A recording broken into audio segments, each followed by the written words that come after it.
un réel plaisir pour la délégation de l'UMOA que j'ai l'honneur de conduire d'être ici à Dakar, chez nous,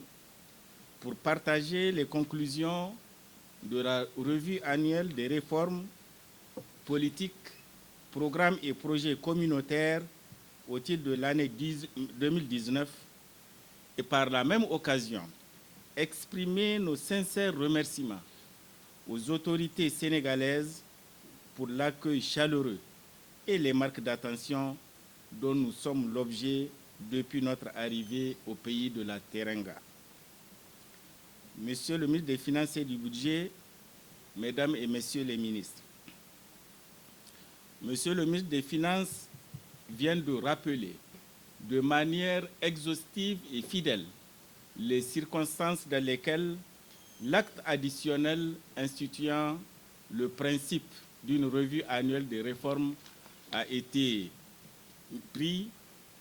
ici même à Dakar le 24 octobre 2013. Je n'ai pas quelque chose à en ajouter. Je voudrais tout simplement dire que cette revue est placée au plan politique sous la présidence des premiers ministres ou chefs de gouvernement et sous la tutelle des ministres en charge des finances. Cette revue qui se déroule dans les 8 États membres constitue un exercice essentiel pour l'approfondissement de l'intégration économique dans notre espace communautaire. Depuis son lancement en 2014, les instruments d'évaluation de la revue n'ont cessé de s'améliorer afin d'en assurer la pérennisation de cet exercice. Monsieur le ministre des Finances et du Budget, la revue politique qui nous réunit aujourd'hui, comme vous l'avez rappelé, a été précédée d'une revue technique qui s'est déroulée du 21 au 23 octobre 2019. Elle a connu une bonne implication de tous les acteurs, notamment les experts des départements ministériels concernés qui ont été instruits à cet effet. Soyez-en remerciés, Mesdames et Messieurs les ministres, pour cette fructueuse collaboration entre nos experts qui ont travaillé dans une ambiance empreinte de fraternité, de professionnalisme et d'objectivité. Je tiens ici à les féliciter et à les encourager pour la qualité des travaux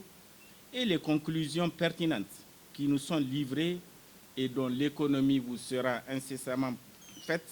par le commissaire Mahmoud Mokhtar Diagne, commissaire en charge du département des politiques économiques et de la fiscalité intérieure.